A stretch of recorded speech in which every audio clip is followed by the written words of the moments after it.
Ethan's wife, Virginia, was having an affair with his brother, Noah. Now, years of deception later, Ethan discovers that his son may not be his at all.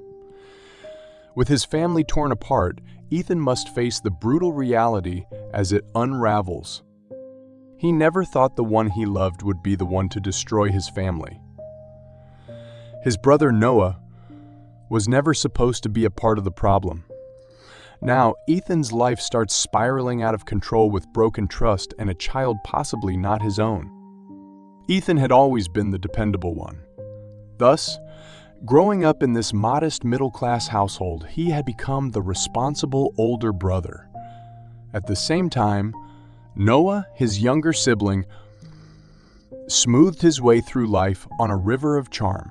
Noah was the golden child, the one who could do no wrong in their mother Joan's eyes, the one whom everybody wanted to be around. Their father, Kyle, loved his boys, but he often would say in jest that Noah had received his charm while Ethan got his work ethic. When they were kids, they were always different. Ethan was a quiet child, content to spend his time reading or working on small projects in the house. Noah was loud, funny, and never short of friends. He'd breeze through school, getting by on charm and good looks, whereas Ethan had to study hard for every grade he got. Still, there was never any animosity, at least not on the surface. Everything changed the day Ethan met Virginia. Unlike any girl he had ever dated, she was intelligent, funny, incredibly kind, and singularly the only one to make Ethan feel like he was something more than the responsible one. Virginia came from a similar background, middle class and hardworking, and they bonded over their shared values. A year into dating, they married and settled into comfortable lives. Within the following months, a son, Jacob, came along. It seemed as though everything was falling into place. Ethan loved being a father, and he was utterly devoted to Virginia in his own way. Their life was simple, and to him, that was more than enough. But Noah had always been there, had always been in the background. Ethan had included him in family gatherings, hoping to keep the peace. Tension was always there. Noah would shamelessly flirt with Virginia with his charming grin and playful ways, but Ethan passed it off. After all, Noah flirted with everyone, and it was simply his nature. Virginia would brush it off too, reassuring Ethan not to worry. He did. He began to feel how Virginia's laughter was just that little too real when Noah was around and how their conversations carried on that tad too long. Of course, all that was minor, but he could sense the shift. He came home from work to find Virginia talking away with Noah on the phone, or saw them huddled in their dinner conversations. But whenever he did so, Virginia would brush away his concern as foolishness with a light smile. "Don't be ridiculous, Ethan," she'd scold him. "Noah is your brother. He's just friendly." Chummy. The word began to gnaw at him. Still, Ethan told himself he was paranoid. He trusted Virginia, and through so much together, he had no reason to doubt her. But as time passed, that gnaw became an ache that would not stop. It all came to a head on one cold November evening. Ethan had come home late from work, exhausted and frustrated after a long day. Virginia was already in bed but not sleeping. He could feel it because she clutched the covers a little too tight. Something was wrong. He sat on the edge of the bed, running a hand through his hair. "What's going on, Virginia? You've been distant lately? Is there something you need to tell me?" An eternity of silence passed before. Without even turning to face him, Virginia whispered, "Ethan, there's something I need to confess." His heart sank. He could hear the quiver in her voice, the guilt that percolated the air around her. "What is it?" His voice barely rose above a whisper. It's about Noah, she said, her voice shaking. We've been... Ethan's world slowed. The words came at him like a freight train, knocking the breath right from his lungs. Involved. The word resounded in his mind, ringing like a cruel taunt. He stared at her, not quite comprehending what she was trying to tell him. What do you mean, involved? His voice emerged hoarse. Every word was a fight. Finally, Virginia turned to him, her face wet with tears. I'm so sorry, Ethan. It was a mistake. It started when Noah and I became close back when we were staying with your parents. He was there for me when you weren't. I didn't mean it would happen, but one thing led to another.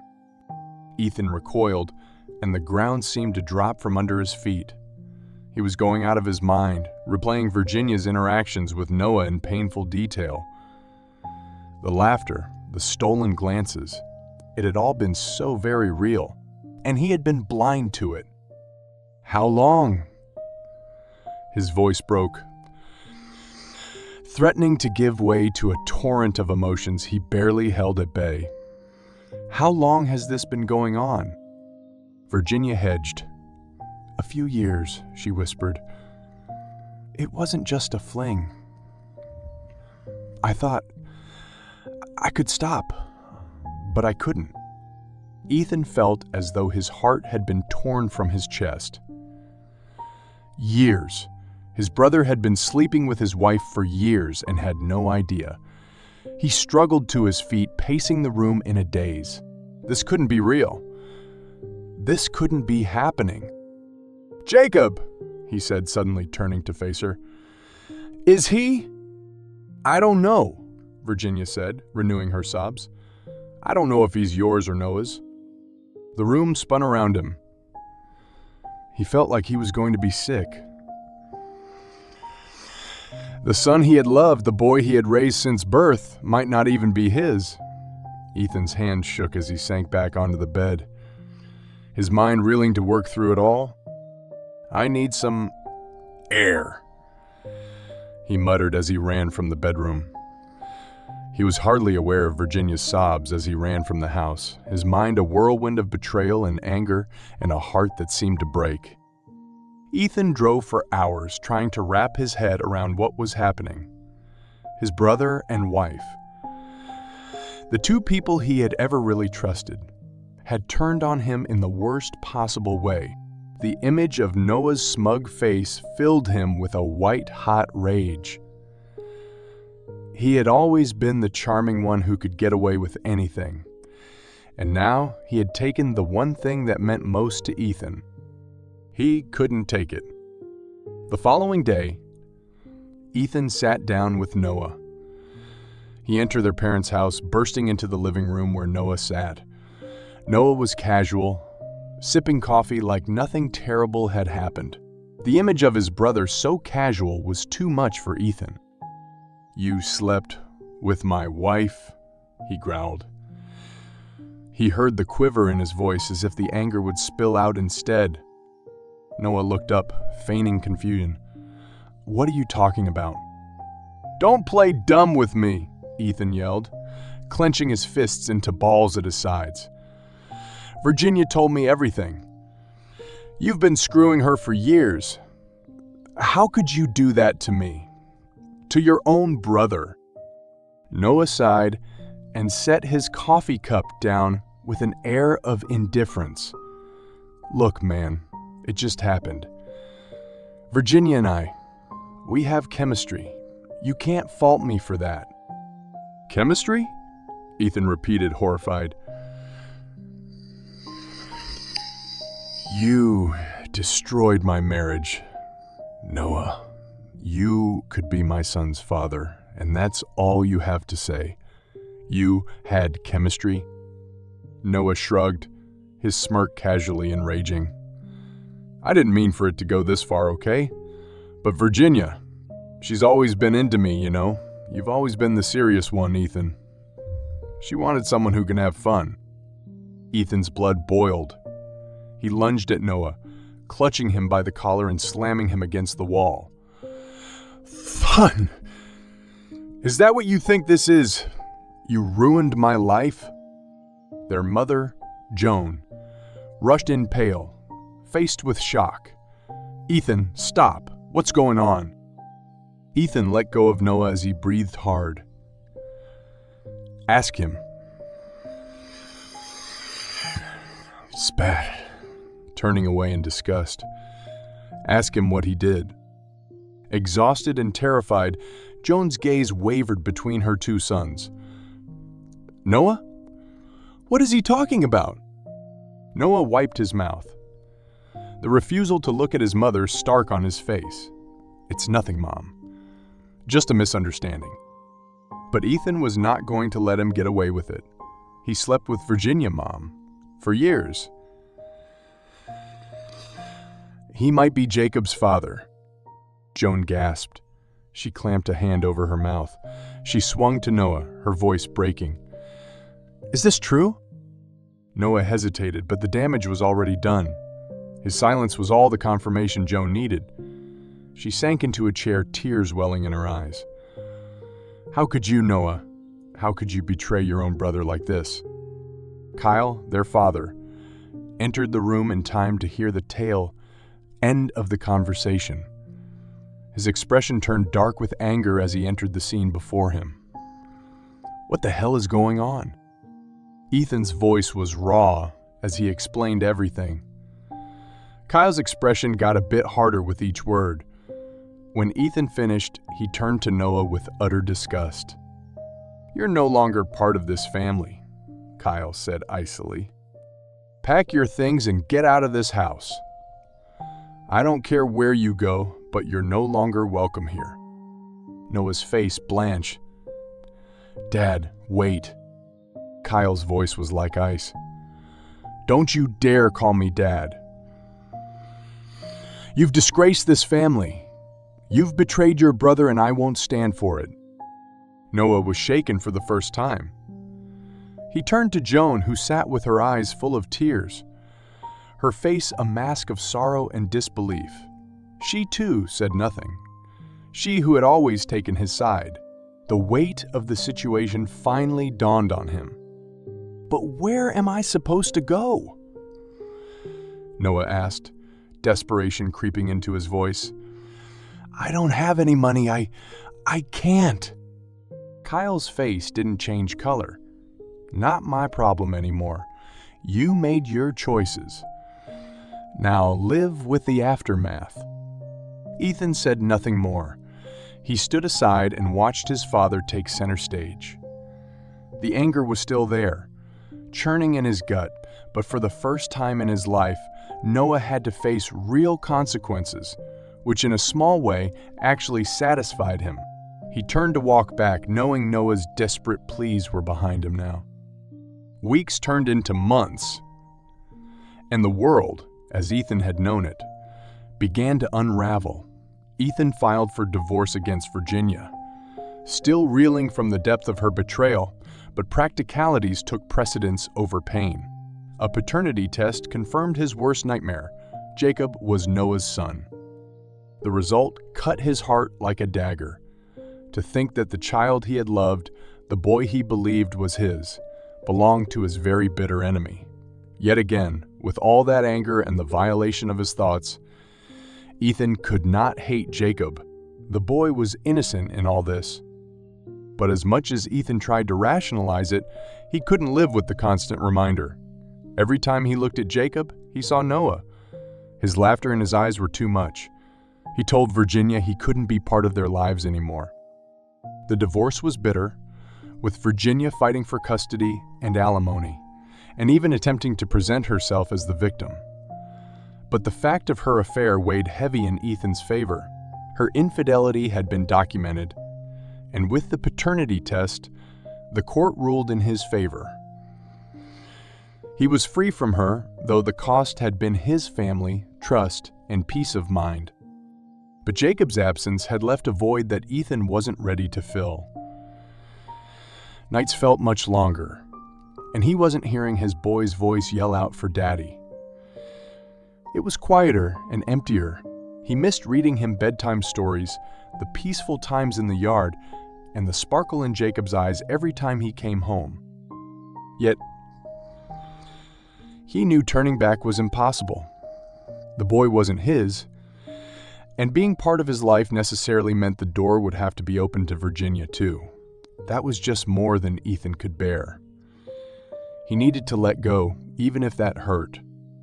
Meanwhile, Noah's life fell apart. Without his parents' support, he dropped out of college and struggled to make ends meet. Virginia was pregnant, had a child to raise, and had a reputation damaged by the scandal.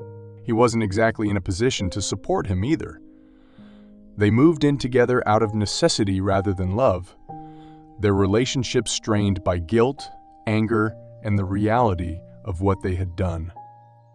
Noah called Ethan half a dozen times, leaving voicemails and sending text messages, but they have yet to return. Ethan didn't want to hear from him and wasn't interested in the excuses or half-assed apologies.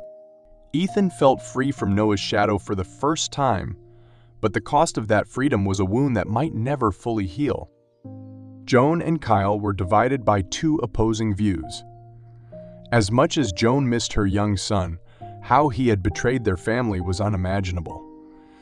She could feel herself sobbing in a room where nobody could either see or hear her.